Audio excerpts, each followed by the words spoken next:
Hey everyone, welcome to your Enneagram Coach, the podcast. I'm Beth McCord, your Enneagram Coach. And today I am so excited that I get to be back into the podcast booth for just one interview. As a lot of you know, I'm on sabbatical, and you'll get to hear a lot of what that sabbatical has been like for me in this interview and what is actually going on. Why am I taking a break? I think it's healthy for everyone to take a break from time to time. But you'll hear that a lot of my childhood wounds have definitely caught up to me more than I realized. And the coping strategies that I have formed over, I'm almost 50, so over 5 decades have been more revealed to me than ever in God's graciousness. And He's helping me to unpack them one day at a time to have more deep and true healing. It's not easy work, but it is really, really good work. And so I thank you guys so much for your patience as I've stepped away for a season and allowed Adam Breckenridge and my husband, Jeff McCord, to step into the podcast booth and guide you guys along the way. They're loving it, and I hope that you are too. Well, today, the reason I'm stepping back into the podcast booth is because I'm going to interview Chuck DeGroat, who is an author, a professor, a counselor, and so many other things, a pastor, because he has written a new book that's coming out on October 8th. And I'll hold it up here so that those that are on the YouTube watching this, you can see it, Healing What's Within. Now, I love the subtitle of Healing What's Within is Coming Home to Yourself and to God When You're Wounded, Weary, and Wandering. This just came at such a timely moment for me. I have had the privilege of getting an advanced reader copy because, as you heard, it comes out October 8th. And it literally could not have come to me at a better time. It came right as I started my sabbatical. And it has helped me to understand in a more full way the things that the struggles, the hurts, the pains that I had growing up that I didn't even know or realize, because I really had, for all intents and purposes, what people would see as this really happy, loving family. But there were 1,000 little paper cuts along the way that I didn't realize were impacting my everyday life, my thought processes, my coping styles in a way that was actually hindering and sabotaging my personal life and my relationships and my work life. Not so much in as big overt ways as maybe for some, but for me in little ways that added up over 5 decades. And in July, I got shingles. And I'm pretty young to get shingles, and so it was my body's way of saying, hello, I really need you to go within, to focus, and to heal.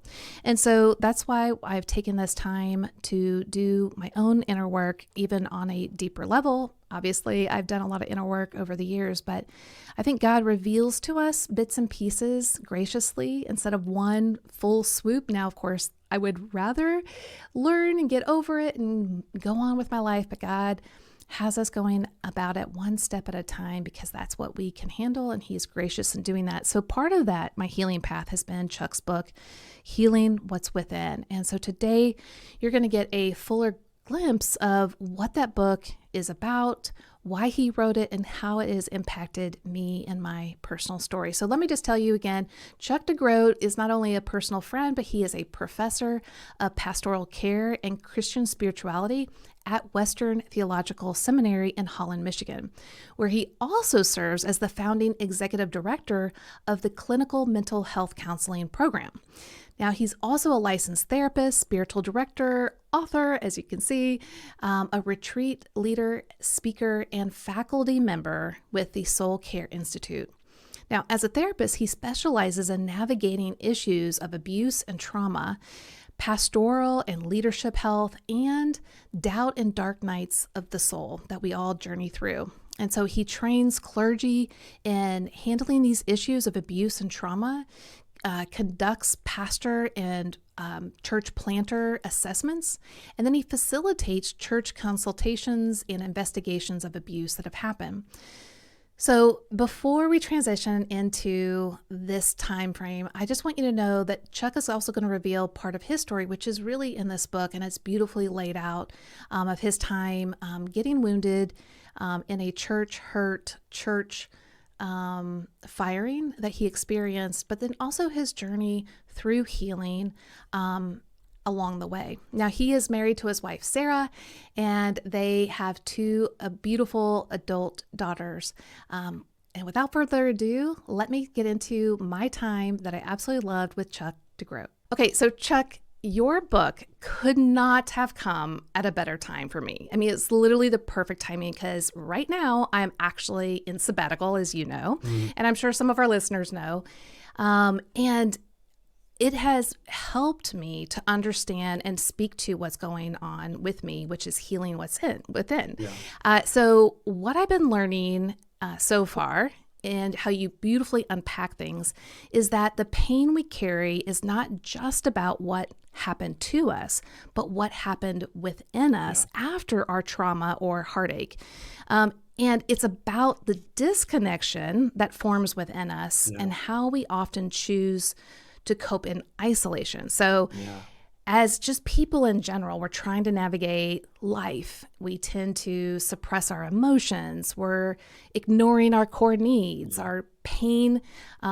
We try to help with these unhelpful coping styles that we have. And when we don't address the root, which is disconnection, our relationships with ourselves, others, and God begin to erode. And this is all in kind of your introduction. Yeah. So this disconnection can then turn into trauma because, as you explain, that it's what is ignored or misunderstood that actually causes the suffering. So what I would love, or actually what I love about your approach is how you take us back to the beginning in Genesis in the story. And what you do is you remind us that God has already laid out a path for healing.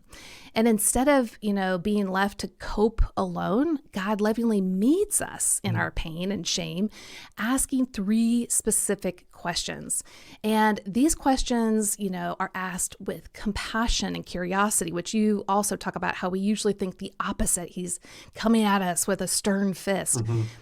But that we get to listen and to hear him in a whole new way and to abide in his care. So I would love, just for us to kind of see that as a full picture, that God is not angry, but he is actually that empathetic witness that we need to walk with us in our suffering. And as you write, that trauma is not what happens to us, but what we hold inside with the absence of an empathetic witness. And so God being that infinite, kind, empathetic witness, he, as you describe, he's asking us to reconnect with him so that we can heal our deepest wounds. So before we dive into the 3 parts of the book, which are the 3 questions, which the first is God asks Adam and Eve, "Where are you?" And then the second, "Who told you?" And then the third, "Have you eaten from the tree?" I'd love to start by asking, okay, so what inspired you to write this book? And what was the journey that influenced why you wrote this book? Yeah. First of all, you just articulated that so much better than I do. So can we do this together from now on? I would love to. I seriously, if you saw my book and how much it's under, if people don't go get this book, right now, stop the recording and go get it, you're missing out. Well, I mean, a little bit of my story, but I was fired by a church in 2003 after serving for 6 years, and it was really painful, and it felt like an injustice. And when those kinds of things happen, it's not just days or weeks, it's months and years where you think about it, you stew, you simmer, you think about ways of getting the justice that you want. Think about all the people who didn't step up and say something on your behalf, all the things, and I in the months and years after that happened, I I was a therapist, so I should have known better. That's my caveat.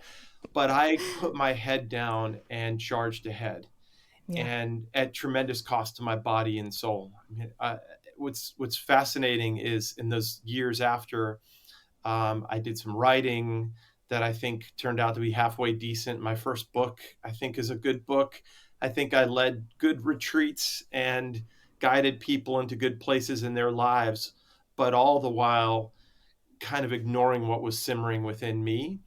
Hmm. And now I was going to therapy and I was talking about my story, so to speak, but I was missing that traumatic impact that you just hinted at, right? I Hmm. was missing what was simmering within and the dysregulation within me, a nervous system out of whack, so to speak, to put it in layperson's terms, right? And so I I landed in a hospital in Mexico in 2012. My body just essentially started to give out. Longer story to that, but that's what really shifted me to attend in a new way to what was happening within. It's not to say you ignore what happened to you, not at all, Right. but we do have to shift our attention at some point to that traumatic imprint within. Yeah, absolutely. And the reason why this was, I have been blessed to get an advanced reader copy. And so I know that it's not even out yet.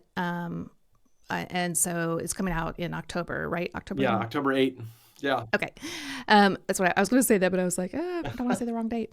But literally, it's been so beneficial because I have lived with, inner trauma from childhood. And like you said, it's like 1,000 little paper cuts, along the way that it's just hard to see that, oh, that's what happened to me. And that's why I have yeah, this distorted thinking. And and I've coped well, I've learned a ton, I've grown, I've known there's something wrong. It's like God has just unveiled bits and pieces over time that I could handle in that yeah, moment, like his just graciousness. yes. Because like you said, I'm an Enneagram coach. Of course I know I Yeah, people right. please. Of course, Yeah, like I know I knew a lot and healed from certain things, but yeah. I took the sabbatical because I could see there was so much more within that needed to be healed. Hmm. And my story, similar to your story, Hmm. this summer I got shingles. And I'd already felt just burnt out. And, like God was just showing me, like, hey, you really have got to Yeah, stop and go inward. And the last straw was my body, at such a young age going, hello. yeah, yeah, And I find that in his graciousness yeah. to really wake me up and those around me that, oh, I'm actually suffering more than I realized Hmm. because it was 1,000 paper cuts Yes, versus yeah, some major, huge trauma that is noticeable. yes. So anyway, for me, this has just been such a helpful book. Well, so right now, in the sabbatical season, I'm focusing on those wounds that came from my childhood experience. Mm, But what I've noticed is that it shapes such distorted thinking and it has impacted my relationships and work. Now, your book, especially on chapter or part 1, helped me to really see how disconnected I have been, mm, not just from others, but really from my own heart and actually what's true, like reality. yeah, And I didn't even realize how much fear, shame, and unresolved grief I mm, was having and what was really driving the yeah, distorted thinking, yeah, which kept me isolated. Now, yeah, when I say isolated, and I know that you would say this too, I mean, yes, yeah, part of it as a 9, yep, I'm going to withdraw and yeah, I'm going to isolate. But it was more an isolation of not being fully honest with myself and others of the pain that was within, mm, which fueled my coping strategies. And yeah, so, like many, I found myself, just using these yeah, strategies to avoid pain. The things that I was using were going along, to get along, focusing on others to avoid conflict. yeah, All the 9 Enneagram types have their own little flavor of strategies. yeah, But instead of finding that connection, the joy that I was trying to get through those strategies, I actually felt more isolated. yeah, And so I relate to the longing that you talk about in Eden that like you longed to go back to Eden. Like there's something there. And mine was, I just want peace and harmony and Yeah. connection and everyone to Yeah. be happy. Yeah. But I couldn't find it. And so your experience that you talk about in the first part of the book about driving across the Golden Gate Bridge with the fog, and you heard God's gentle whisper, where are you? Mhm. Well, that really stuck with me. And it reminded me, of God's question is not one that is of condemnation, Mhm. but it is a loving invitation to reconnect with Yeah. Him and ourselves. So can you kind of, just walk us through and talk us through that question of Yeah. where are you as an invitation to pay actually attention Yeah. to the ways we've strayed, these Yeah. coping strategies and distorted thinking? Because I would love to hear, I think so many of us think that God is, again, coming with sternness Mhm. and harshness, Yeah. but how it's actually loving. And so we get to courageously confront these patterns Yeah. because we know that we are deeply loved and cherished. So Yeah. unpack that first question, Yeah. where are you? Yeah, God is actually walking in the garden in the cool of the day, which is to say, in the late afternoon, probably early evening when the sun was going down. Think of you don't want to take a walk in the Middle East, at noon. And Mm-hmm. the hint in the text is that this is when God and Adam and Eve would have taken their walks together, and now God is walking, calling out, "Where are you?" Like this is the time we go on walks together. I miss Mm-hmm. you, Yeah. which to me is such a question of kindness. And that word "where," by the way, um, someone came to me after, and I don't think this made the book, but someone came to me after a conference that I led on this and said, "Do you know that word 'where' in the Hebrew is the first word of the book of Lamentations? And it's a word of heartbreak. It's a word of lament, a word of longing, right?" And so at the very Wow. beginning, God's heart is breaking for us because God misses us. And that "where are you" recognizes that we have strayed east of Eden, far from God on one level. And I think for me, it became an important question to ask myself every morning, multiple times throughout the day, because the reality is almost immediately after I wake up, I'm east of Eden. I Yeah. am off to the races. My mind starts going. I'm already thinking about my day and what there is to do, or I'm thinking about some news story or some sports story or some.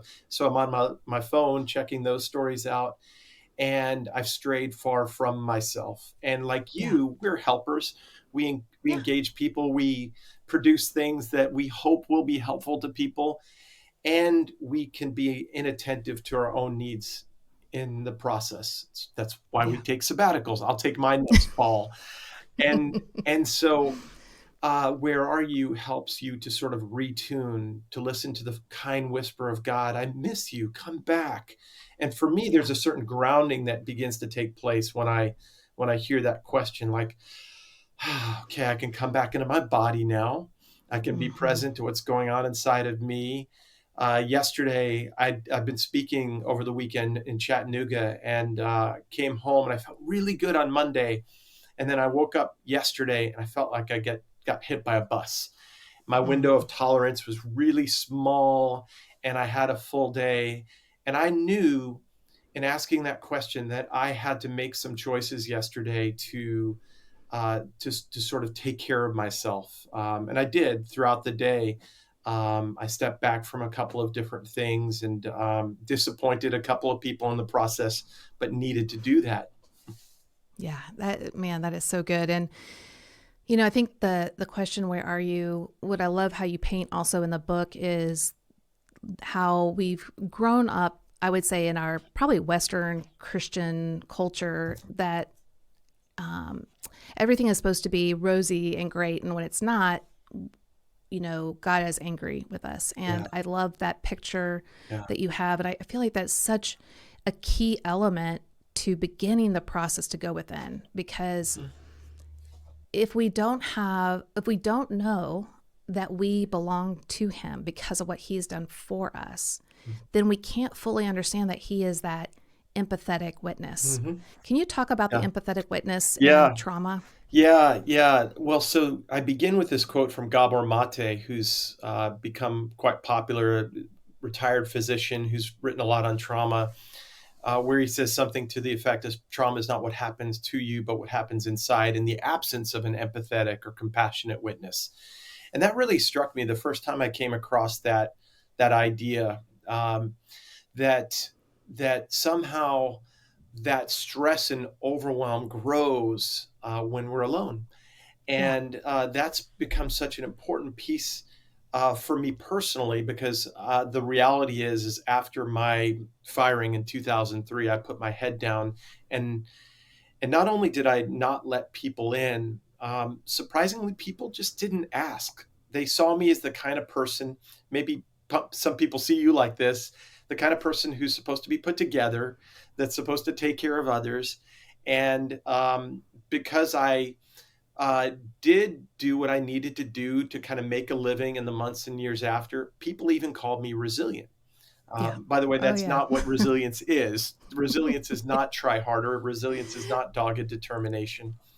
Um, and so I needed to begin to let people into what was going on within me. And I think the kindness of Genesis chapter 3 is that's where God begins. Like God is Yeah. right there with you in a way that offers you kindness and compassion and curiosity. Now I say that out loud, and I recognize that some people aren't there, and their wounds actually came in the context of a church or in the presence of a pastor. And it's like, Yeah. like I don't want to go there. And Right. what I'd say is, then don't go there. Yeah. But I've sat with people over the course of time. There are stories that I tell of sitting with people who couldn't go there, but after 2 or 3 years of my compassionate presence, there was a Hmm. sense of, I remember one woman saying to me, that old benediction that I remember from church, may the Lord make his face to shine upon you. I Mm-hmm. think I'm beginning to believe it because your face has shined upon me over these last 3 years, right? And so Yeah. it's connection, it's presence that begins um, Hmm. to offer us the possibility of reunion with ourselves, with one another, and with God. Yeah.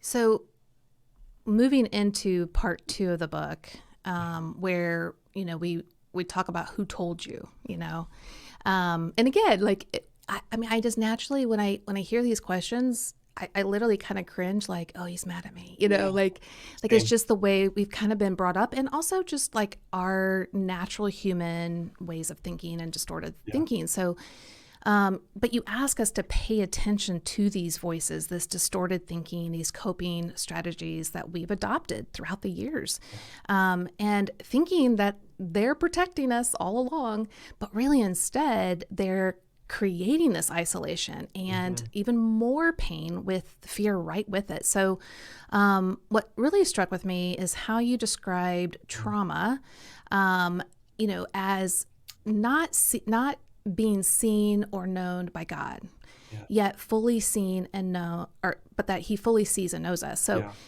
He invites us to befriend the painful parts within yeah, us. Ooh, that's yeah, so hard. And I yeah. loved in the book how you talk about it's a great way of thinking about it, because you talk about saying hello Mhm. to these parts of Yeah, us that are in pain, like our yeah, wounded child and yeah, such. And I'd love for you to explain like what that means and yeah, how people can greet these kind of hidden parts that are yeah, within us with this compassion, this yeah, kindness in a whole new way. So, like, yeah, what does yeah, say hello mean? yeah, yeah. That's good. That's a chapter that I integrated the movie Inside Out into before I knew that there was going to be an Inside Out 2 that came up. So I guess it was timely. I wish I would have known Yeah, about the second movie, but it's, if you've seen the movie or movies, you know that there's a lot more going on you than meets the eye, right? And I often say that yeah, you don't have a story, you have stories, plural. yeah. And there are stories within you that parts of you hold that are important to pay attention to. And that often begins in the present moment. Oftentimes, when we talk about our stories, we talk about it in the abstract, about the things that happen to us. And we can be very Mm, disconnected as we do that. But it can begin by simply paying attention. So, for instance, yesterday I told you I woke up, had this smaller window of tolerance, and I'm at home today, but I often go to the seminary where I teach to go to work. And I walked in, and there was a big event happening, and I felt almost immediately, I felt my social anxiety just skyrocket. And there's one of those things that people might not think about, folks like you or me, that there are these things that happen within us, or that we get anxiety in these particular kinds of ways. Well, I knew that I had to make a choice to go down to my office and sort of hibernate for a little bit. Um, and it was an important choice. It was kind of disappointing, perhaps, to people who expected to see me at this particular event. But what I did was I went into my office, and this gets at that saying hello piece.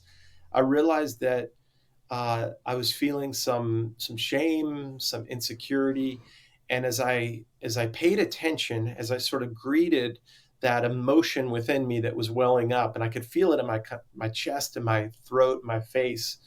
Um, it was almost as if I felt myself back at I was probably 5 or 6 years old at a birthday party where all the kids were looking at me and singing happy birthday, which for some kids would be like, yay, I'm in the spotlight. And Right. for me, it was maybe my first ever panic attack. And Oh, there I was in that space in my office, not up at the event that parts of me felt like I should have been at, but down in my office, attending to what was happening within, paying attention to this voice. Now, there's another voice that popped up and said, "You should be upstairs right now." Um, what a disappointment! You should be better than this. You should be over this. You started this journey when you were 27, and you're 54 now, right. and I said hello. I said, Mm, "Wow, you're angry this morning. Can we talk?" And so now yeah. I had two parts of me that I was sort of talking to, and that for people who are listening right now, they might think Chuck is schizophrenic. Like, what's happening here right now? Who Right. has Beth invited onto the podcast? But Right. uh, it's simply a matter of beginning to pay attention to those voices within, those parts of us that have a story to tell, have an Mm, emotion that they want to share with us. Something's going on within that we often ignore. yeah. And it's, as you said that, the first thing that came up to me is, can we, as the beloved child, the true self, Hmm. can we be that empathetic witness Yeah. to those parts of us? Is Yes. that kind of true? Yeah. I think that's right, and I think what's beautiful about that is that when we are connected in most deeply, right? Like when we feel grounded, when we feel it, as I talk about in the book, at home in ourselves, we discover that God is right there with us because God has taken up Mhm. residence within by the Spirit, right? And so the Spirit is bearing witness. We're bearing witness. I tell the story in there. This whole idea of saying hello comes from a poet and a theologian named Padraig Otuama, and he says, hello in Aramaic is shalom. It's peace be with Mm. you. And so, in a sense, I can hear Jesus whispering within, "Peace be with you," to that loud inner critic who says, "No, you should be upstairs right now. You should push through Yeah. this." He was loud for a lot of years of my life. I say, "Peace be with you. It's okay. Shh. Thank you for Yeah. reminding me of my responsibilities." And I'll take that into consideration. It's sort of like if you have kids, and your kids are Yeah, sitting around the exactly. table, and the one kid is kind of shy and pulling away, and the other kid is yelling and angry and judgmental, and it's like, peace be with you. And you're talking to this one kid a little differently than you're talking to this other kid. We offer a word of peace, and that word of peace is a word that Jesus offers from within too. Yeah. And as you were talking about that and the whole Inside Out, and I know, like you said, you didn't write this book even knowing Inside Out 2 was coming and Right. what that would even entail, but Yeah. just being that empathetic witness, even for ourselves, these parts that are hurting. Like when I was watching the movie, sorry, spoiler alert, for anyone that hasn't seen it, maybe fast forward. I'm watching the movie and it's just so beautiful and so stirring.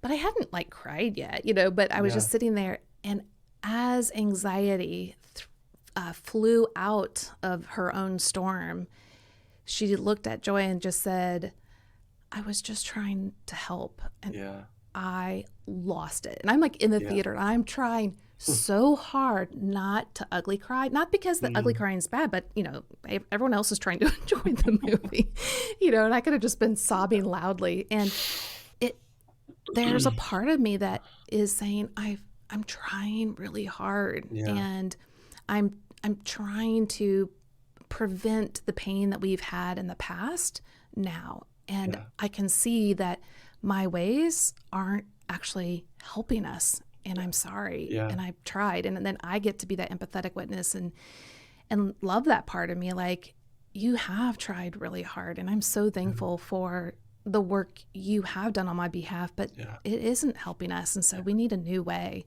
And that's really what this sabbatical season, is all about, is diving into those Mm. distorted thinking, coping Mm. strategies, which really gets us into, Yeah.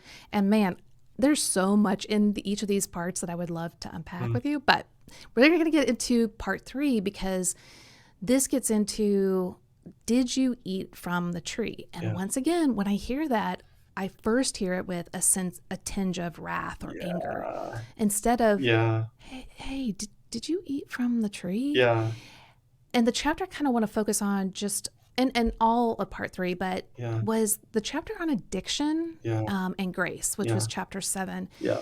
Now, addiction and grace, was particularly eye-opening for me, and it helped me to see that addiction isn't just these big, obvious things Mhm. that we associate Mhm. with, like substances and Yeah. Yeah. behaviors that are Yeah. destroying our lives and others, Yeah. but that all of us experience on a deeper level this longing for union and connection and communion and belonging.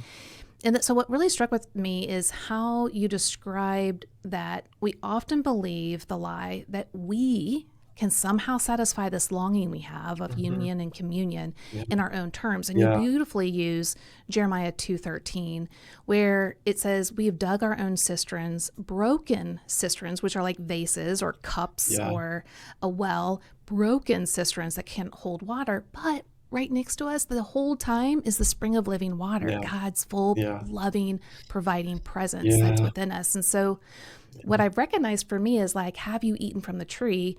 As you kind of worded it in the chapter, is a chemical cocktail. So my chemical Yeah. cocktail, so what gives me dopamine or all the other things that make you feel good, well, or at least what we think feels good in the moment, Yeah. is people pleasing, right? As Yeah. a type 9. Okay, if I just make everyone happy, if Yeah. I don't disrupt the waters, Yeah. if I just keep to myself, then I'll feel at ease and I'll feel like I belong. And as you highlight, these strategies don't work and they keep us actually Yeah. isolated. That's And right. we need connection. Like you said, the antithesis to addiction is connection. Connection. Yeah. And so unpack for us Yeah. what this means. Have you eaten from the tree? Yeah. Yeah. It's you and I live the same life apparently, because I've heard these questions as angry and dismissive. And this third question was the toughest one for me. And I remember leading a retreat a number of years ago, asking God, what are you getting at there? Because Mm. the first two are open-ended questions, and then this third one is like a yes, no. And what I heard was, where have you taken your hunger and thirst? Mm. How have you been coping? And each of us can answer that in some way or another. I think I tell this story in there real quick. I often say my favorite 16th century saint is Saint Teresa of Avila. Mm-hmm. That surprises people because they'll think John Calvin or Martin Luther or someone like that. But Right. this incredible woman who lived in Spain, a mystic who wrote The Interior Castle, and she tells the story of walking along one day in the Spanish countryside and seeing these Roman aqueducts that would carry water. That was the way of getting the water you needed back in the day. And by then, these aqueducts were out of date. By the 16th century, they were no longer being used. They were these marvels of engineering that didn't work anymore. Mm. And she saw her life in that image. I had erected these aqueducts that I thought would give me what I needed, and they couldn't possibly do that. And Mm-hmm. that's when she discovered that Jesus was the spring of living water, offering her everything she needed. Sort of like the father says to the older brother, "You are always with me, and everything I have is yours." Right? Yeah. Addiction is our way of trying to solve a problem that isn't in some ways even really a problem if Jesus is already the spring of living water within us, right? But it's a way of Yeah. coping. And it began in the garden with Adam and Eve grasping from the tree in the midst of their own big question. The serpent who slithers up to them and says, "Did God really say?" In the midst of their own sense of maybe we're missing something, maybe God's holding out on us, maybe God isn't really good. We have those very same questions, and we attempt to meet our own needs in all kinds of different ways. And we, as you sort of rightly point to, we talk about the big addictions often, but there are the smaller ones. And what I often say is, um, where do you go for soothing? How do you cope? Where does your energy go? I told the story last weekend when I was speaking of, like, years ago, I was watching the show that everyone else in America was watching, and it was on HBO Max. And I got ready for the show late one night, and had my drink and my popcorn or whatever I had. How you anticipate these things, right? Whether it's a show or a ball game or whatever it might be, and an error code came up, and like I was personally incensed that that HBO Max would do this to me. I was personally deeply offended, and I went online Right. and I saw that other people had taken offense too. But when that error code went away, my nervous system soothed, and I Yeah. realized, oh, well, there it is. you know, it may not Mm. be some big bad addiction, that we talk about, but it's something that I'm taking my heart to. Now, I didn't stop watching the show, but it's an invitation to pay attention to Yeah. our various ways of soothing our various selves, and an invitation by God to come back to the source, the living water. Mm. Yeah, Yeah. And the reason why I love you using that verse, which is so impactful for me, is Jeff and I use Jeremiah 2:13 all the time in our teaching, yeah, because the Enneagram isn't the tool. Obviously, yeah. God's word is the tool. But what the Enneagram does is it's kind of like a map, a cheat sheet, a guide, to understanding our particular ways a little bit quicker, so Mhm. that we can unpack our story with more clarity Yeah. and understanding. Because we talk about all 9 types have 4 core motivations. We have a core fear, what we're running away from, a core desire, oh, if I just get this, life will be perfect. Mhm. We have a core weakness. Other teachers call it the passion or the deadly Mhm. sin. Yeah. And that's tripping us up all the time. And then we have a core longing, a message our heart longs to hear and experience. And we talk about how we are constantly trying to satisfy this core longing Mm. through our relationships, our work, Yeah. status, image, addictions, like Yeah. Yeah. everything is focusing on this core longing. Yeah.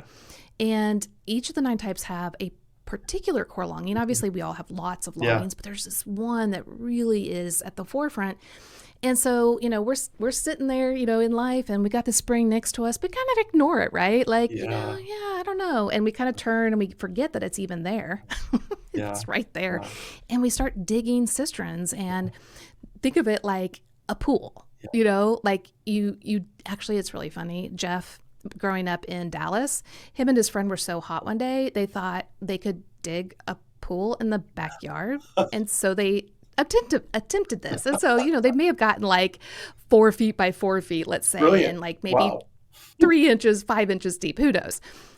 And it's like, okay, so let's just pour water into it. Let's go Yeah. for it. Yeah.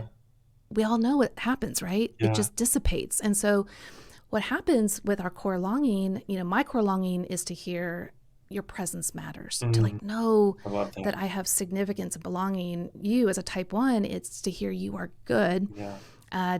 Type 2s, I'll just go around because everyone's going to be like, what's mine? Yeah. Type 2s is to hear that your needs are not a problem.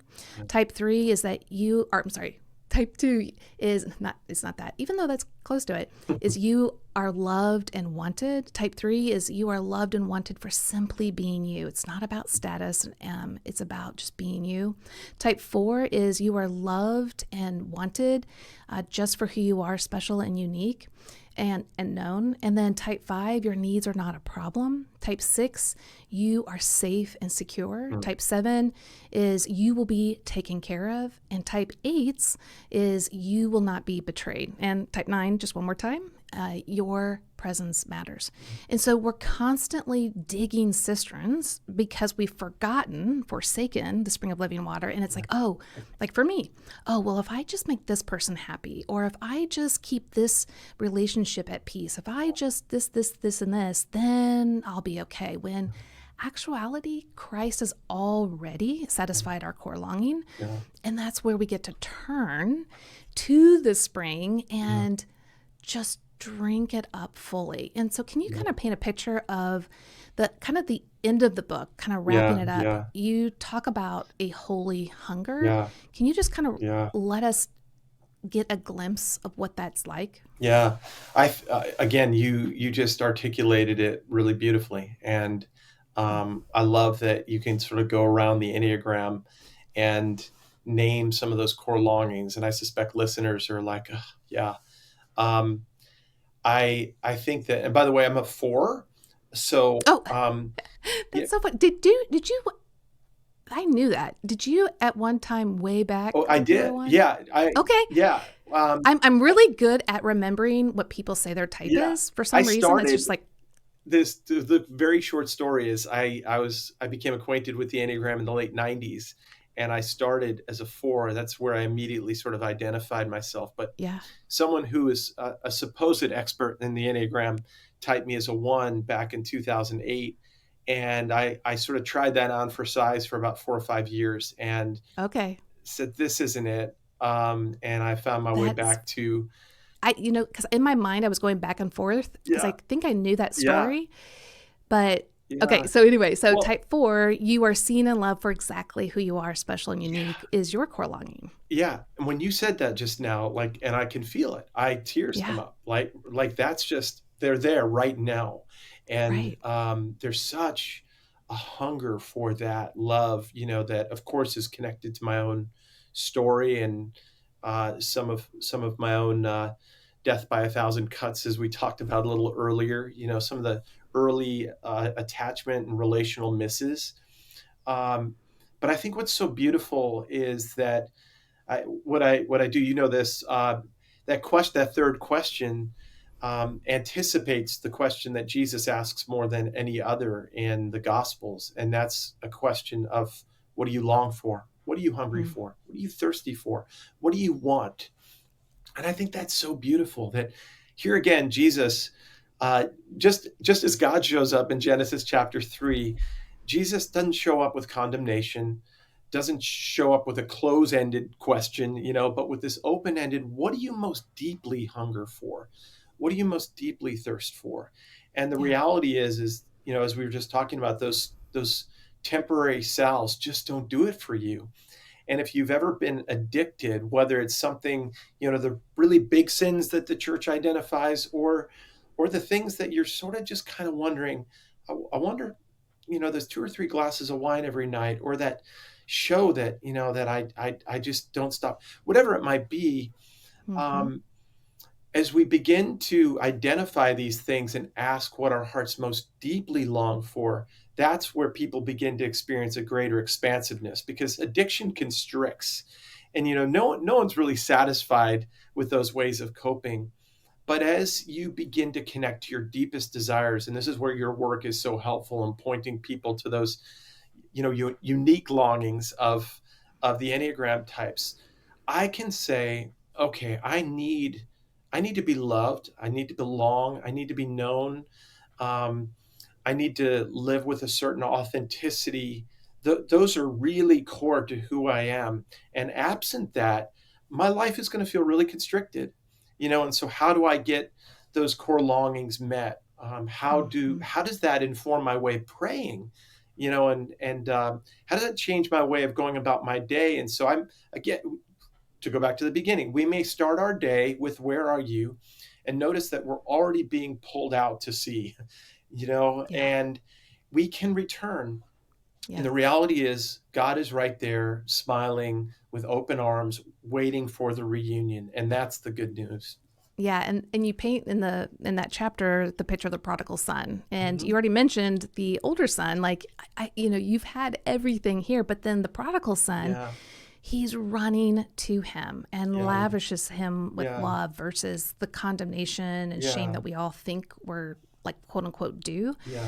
And I just love that. And so I think from like an Enneagram perspective, as an Enneagram coach, my hope in using the Enneagram and teaching it is so that people can use the Enneagram as a signpost. And that's what you talk about. Our addictions are signposts, Yeah. and not a signpost so that you condemn yourself, not a Yeah. signpost that you Yeah. have more fear and shame, Yeah. a signpost that you're not currently experiencing and knowing the unconditional love, forgiveness, and the freedom that we have in Yeah. Christ. And so what it does is it, like the question, where are you?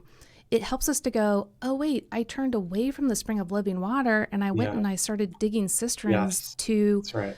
what I think is going to fill me, Yeah. which is fulfill my core longing. But those haven't worked. And God is asking me that question lovingly to get me to turn back to the spring of living water. Mm-hmm. And when I look back, I'm like, oh, wow, it's already been satisfied. Like as a type 9, my presence matters so much that the God of the universe left his throne to be born as a human being, live this vulnerable life perfectly, Yeah. then to be betrayed, died, and rise again to bring me back into relationship with him. I don't know a better way of saying your presence matters Yeah. than that. And Yeah. when I attune to that, Yeah. how Christ has satisfied me, my whole being is filled up like just drinking as much as I need from the spring of living water. And so like for you, it'd be turning and going, wow, the God of the universe knows me so well that he's the one that knitted and created me. I am unique. I am special. Yeah. I do matter in this beautiful, loving way of connectedness and belonging. Yeah. And when we're able to know our core longing is satisfied, that is the beginning of transformation within. Yeah. That is the beginning of letting go of addictions. And again, it can be anything, big or that's small. right. And the addiction itself isn't the thing that we have to focus in on. It is this striving to have the connection and the belonging, which we already have. Yeah. It's like It's already me trying to yours. get into this room I'm already in. Like, wait, I'm already here. I already have it. Yeah. And so I just really want to, again, thank you for vulnerably and authentically writing a book about your own story of pain and heartache, but also the story of going through the process of grieving, through the process of your own addictions to get it right, to work harder. But also how God lovingly has pursued you and what that's been like to come to this place right now, which you and I both know as we go along this, people don't think we've arrived. Like, that's why I'm on sabbatical. Like, oh, I have more to work on. Like, it is a lifelong process. Yeah. But again, the good news is that our core longing has been satisfied. What would be the last thing that you would love for people to know or grasp with your book? I really, obviously there is information that I think will be helpful and I think is transformational, but I really do want people to walk away feeling invited to a reunion, to a homecoming with God. And if that's all, if they forget some of the concepts and stuff like that, if they know that the party has been thrown for them and God is just waiting with open arms, that's pretty good news to me.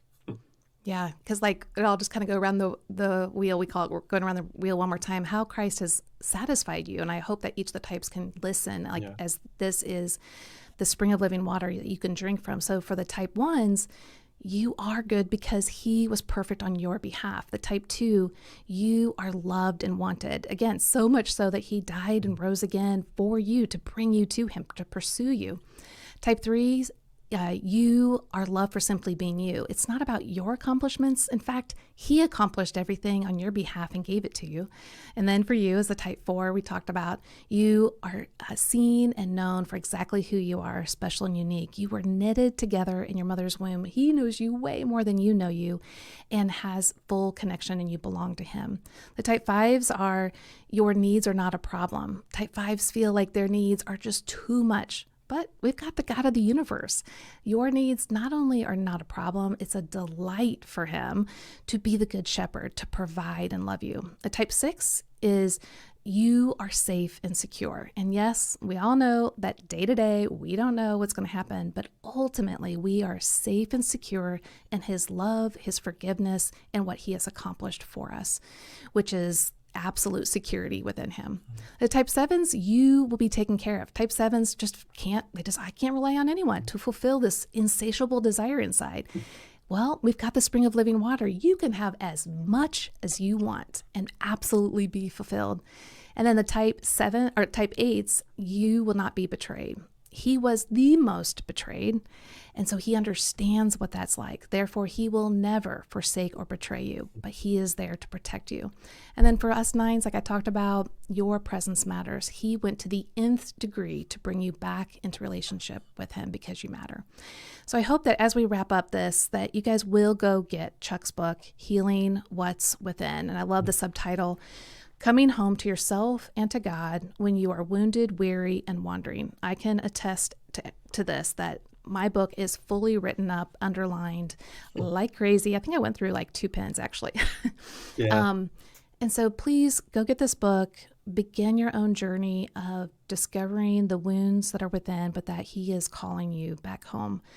Hey, Chuck, where can people find you, find the book? When's it Yeah. coming out again? Pretty simple. It's at Chuck DeGroat across the different social media sites, chuckdegroat.net online. And the book is, you can pre-order the book at my website and get, if this comes out before October 8th, a little bonus course on spiritual abuse. But Ooh, um, yeah, I hope people find their way to it. And thank you, my great. friend. It's so good. It's Yeah. always so good being with you. Yeah, well, thank you. Seriously, thank you. And I know you and I will have many conversations in the future on, what God is doing in and through us, but really appreciate you. And I know you've got a busy, full life right now, so we're going to let you head on to the next thing on your to-do list, whether being a professor, launching the book, new counseling program. Man, thank you so much for the work that you do. Thanks, Beth. Well, friend, I hope that you enjoyed our time with Chuck as much as I did. I really highly recommend this book. It is literally for everyone, with big T traumas to little T traumas, to traumas that happened once, to traumas that were little paper cuts, 1,000 little paper cuts along the way, like me. And so I highly recommend this book to you. Don't delay. Go get your book. Go to chuckdegroat.com.net. Go find his material. Hopefully you can get it before it launches on October 8th to get that special free bonus course that he mentioned. Friends, thank you once again for your time, your patience, your thoughts, your prayers as I unpack my own story. It's been beautiful and really, really hard. I think over time you'll see that it will reap benefits for myself and for you as well. So keep me in your prayers. Enjoy Jeff and Adam as they continue with the podcast, and I will see you hopefully soon.